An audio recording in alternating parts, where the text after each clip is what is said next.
दोस्तों, ऐसा कब होता है कि हम जो सोचते हैं ठीक वैसा ही बन जाते हैं? इसे समझने के लिए हमें इन प्रश्नों का उत्तर समझना होगा। नंबर 1, जन्म से अंधा व्यक्ति क्यों और कैसे सपना देखता है जबकि वह अपने जीवन में कभी कोई फिजिकल ऑब्जेक्ट को देखा ही नहीं है। नंबर 2, न्यूबॉर्न बेबी क्यों अचानक से हंसता और चौंकता है। और नंबर 3, कैसे कोई हिंदू धर्म में जन्मी बच्ची नमाज पढ़ सकती है, जैसे कि स्वामी मुकुंदानंद अपने इस वीडियो में कहते हैं। The neighbor, she would tell my mother, she had a little daughter. She would say, my daughter sits and reads namaz. Number 4, कैसे कोई लॉ ऑफ अट्रैक्शन का उपयोग करके यूनिवर्स से अपनी सुख समृद्धि आकर्षित कर सकता है। 2015, I was diagnosed with acid reflux as an incurable disease. And I asked a doctor, how many days will it take to cure this disease? And you know what was the answer? This is incurable. And literally this was my position when I went through endoscopy in the hospital alone. Not my family didn't know what is happening, and the doctors told me, and just keep on taking these medicines for the rest of your life. I was paying money. Doctors, best of the best doctors I consulted, they were not able to heal me. And that is a journey when जब आपको कोई help नहीं करता है, ब्रह्मांड आपको मदद करता है. This is where my first connection happened with the universe. I literally remember that day I went to the terrace, 12th floor building in my Hyderabad, to connect to universe, to surrender for the first time that nobody can help me. Now I surrender. And this was the exact word I told to universe. Please tell me, what should I do so that I never see a doctor again for the rest of my life? 2015. Today, 2023, I have not seen a doctor last 7 years.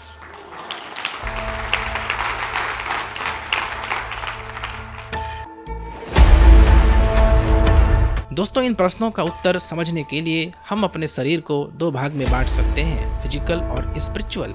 जब हम इस दुनिया में आते हैं तो spiritual body physical body से मिल जाती है, और जब दुनिया से जाते हैं तो स्पिरिचुअल बॉडी फिजिकल बॉडी से अलग हो जाती है।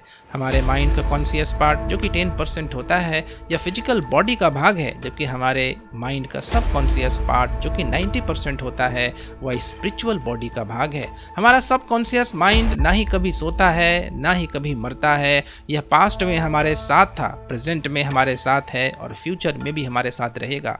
यह ऑलवेज एग्जिस्ट करता है और हमारी आत्मा के साथ जुड़ा हुआ है। तब आप यह कहेंगे कि हमें जन्म से पहले की बातें याद क्यों नहीं रहती। ऐसा इसलिए है कि हमारे जन्म की प्रक्रिया बहुत जटिल यानी कॉम्प्लेक्स है, और इन जटिल अवस्थाओं से गुजरते गुजरते हमारे माइंड यानी सब कॉन्शियस माइंड में मौजूद आदतों का बहुत सारा हिस्सा वाइप्ड आउट यानी डिलीट हो जाता है। जब हम इस धरती पर जन्म लेते हैं तो इसका कुछ भाग ही याद रहता है जो हमारे जीवन में कभी कभी रिफ्लेक्ट हो जाती है, जिसे हम आगे इस वीडियो में जानेंगे। दोस्तों, इसलिए हम कह सकते हैं कि हमारा subconscious mind is more powerful than our conscious mind, और हमारी सब कॉन्शियस माइंड का प्रभाव हमारे लाइफ साइकिल के पास्ट, प्रेजेंट और फ्यूचर तीनों स्टेज में रहता है। चलिए हम बात करते हैं पास्ट लाइफ इफेक्ट के बारे में। दोस्तों, हम कहीं से आए हैं और हमें कहीं जाना है, इसलिए सब कॉन्शियस माइंड में वो सब मेमोरी, थॉट्स और हैबिट्स होते हैं जिस अवस्था में हम अपने जन्म से पहले थे। चूंकि हमें अपने जन्म के दौरान बहुत सारी अवस्थाओं से गुजरना पड़ता है, इसलिए हमारी पास्ट मेमोरी का बहुत सारा हिस्सा वाइप्ड आउट यानी डिलीट हो जाता है। जैसे कि किसी मेजर एक्सीडेंट से हमारा कॉन्शियस मेमोरी खत्म हो जाया करती है। यही पास्ट मेमोरी जो कि हर इंसान के सब कॉन्शियस माइंड में जमा रहती है के कारण ही जन्म से अंधा आदमी भी अपने सौपन में, अपने ड्रीम में भौतिक वस्तुओं को देखता है, जबकि वह रियल लाइफ में कभी कोई फिजिकल वस्तुओं को देखा ही नहीं है। और न्यूबॉर्न बेबी के साथ भी यही घटना होती है, यानी इसके सब कॉन्शियस माइंड में जो पास्ट मेमोरी होती है उसी का कुछ भाग का रिफ्लेक्शन हमें दिखाई पड़ता है, जिसके कारण नया जन्मा बच्चा अचानक से हंसता या चौंकता है। और हिंदू धर्म में पैदा हुई बच्ची नमाज इसलिए पढ़ सकती है क्योंकि इसके सब कॉन्शियस माइंड में यही हैबिट जमा थी। The neighbor, she would tell my mother, she had a little daughter. She would say, my daughter sits and reads namaz. And I don't encourage her, I don't want her to remember too much.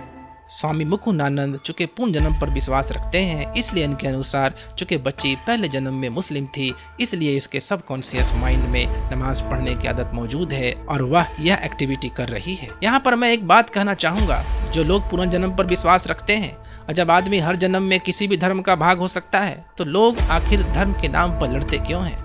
But I personally do not believe in rebirth ideology. दोस्तों चलिए अब हम present effect के बारे में बात करते हैं। अगर आप इस डायग्राम को देखें तो आपको यह समझ आएगा हमारा सबकॉन्शियस माइंड, जो कि हमारे दिमाग का 90% भाग होता है, इसकी कॉन्सेप्ट बहुत गहरी होती है।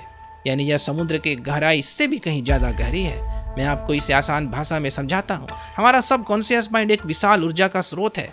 आपने फिजिक्स में ऊर्जा संरक्षण के सिद्धांत को जरूर पढ़ा होगा, जिसके अनुसार ऊर्जा न ही बर्बाद होती है न ही पैदा होती है, बल्कि ये एक फॉर्म से दूसरे फॉर्म में कन्वर्ट यानी ट्रांसफर हो सकती है। आपके सबकॉन्शियस माइंड में मौजूद ऊर्जा कोई नई ऊर्जा नहीं, बल्कि इस यूनिवर्स की रचना करने वाले ग्रेटर इंटेलिजेंस, हायर क्रिएचर यानी अल्लाह और ईश्वर से प्राप्त ऊर्जा का ही कुछ भाग है। तो हम यह कह सकते हैं कि हमारा सबकॉन्शियस माइंड का कनेक्शन यूनिवर्स से होता है और यूनिवर्स का कनेक्शन इस धरती के निर्माता यानी ग्रेटर इंटेलिजेंस और हायर क्रिएचर अर्थात अल्लाह और ईश्वर से होता है।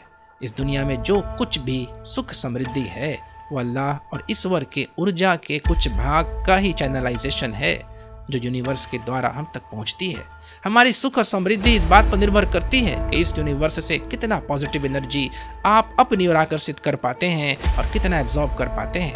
हम जो थॉट्स और विचार अपने सबकॉन्शियस माइंड में बोते हैं, यही थॉट्स और विचार एनर्जी के रूप में यूनिवर्स तक पहुंचती है और लॉ ऑफ अट्रैक्शन के हिसाब से यूनिवर्स वही सेम काइंड ऑफ एनर्जी हमें रिफ्लेक्ट कर देता है। यानी आप जैसा थॉट्स, आइडिया और सिग्नल यूनिवर्स को अपने सबकॉन्शियस माइंड के माध्यम से सेंड करेंगे, यूनिवर्स ठीक वैसे ही सिग्नल, थॉट्स, आइडिया को आपके जीवन में रिफ्लेक्ट कर देगा। अब सोचना आपने है कि आप कैसा थॉट्स रखते हैं, कैसा सिग्नल सेंड करते हैं। इसलिए आप जैसा सोचते हैं आप ठीक वैसा ही बन जाते हैं और यह प्रकृति के महान नियमों में से एक नियम है। और अगर आप यह सोचते हैं कि इस नियम के विरुद्ध जाकर आप जीवन में सफल हो सकते हैं तो यह आपकी सबसे बड़ी भूल है।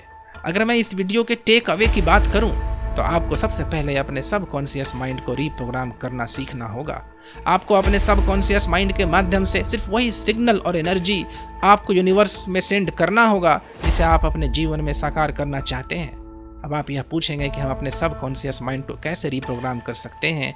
इसका हल जानने के लिए आप मेरे video strangest secret of life by Earl Nightingale and the power of subconscious mind को ध्यान से सुनिए। इसमें आपको इस रहस्य का हल मिल जाएगा और इसे अपने जीवन में अप्लाई कीजिए तो आप यह देखेंगे कि आपके जीवन में कोई भी काम असंभव नहीं रह जाएगा। दोस्तों हमारे साथ अंत तक बने रहने के लिए बहुत बहुत शुक्रिया। अगर आपको हमारा ये वीडियो पसंद आया तो कमेंट में जरूर बताइए और साथ ही इस वीडियो को लाइक और शेयर भी जरूर करें। और इस वीडियो को खत्म करने से पहले let's talk about myself Tafim sir, founder of ISB community, और मेरा विजन है ओल्ड लर्निंग मॉडल को रिडिफाइन करना। मैं एक मिशन पर हूँ 1 बिलियन स्टूडेंट को हेल्प करने का, उनके कॉम्पिटिटिव एग्जामिनेशन में रियलिस्टिक, क्रिएटिव और इंटरैक्टिव तरीके से सीखने में, उन्हें ऊंचाइयों तक पहुंचाने में। वीडियो के माध्यम से मैं अपने मिशन पॉसिबल लर्निंग मॉडल का आइडिया आप तक पहुंचाना चाहता हूं। अगर आप इस कोर्स को फ्री में एक्सेस करना चाहते हैं तो मेरे कम्युनिटी में आइए, डिस्क्रिप्शन बॉक्स में दिए गए लिंक पर क्लिक कीजिए, फ्री ई-बुक डाउनलोड कीजिए और VIP फेस ग्रुप में शामिल हो जाइए, जहां आपको मेरे इस कोर्स से रिलेटेड सारे इंफॉर्मेशन मिलेंगे जो आपके कॉम्पिटिटिव एग्जामिनेशन में आपकी परफॉर्मेंस को बूस्ट करने में हेल्प करेंगे।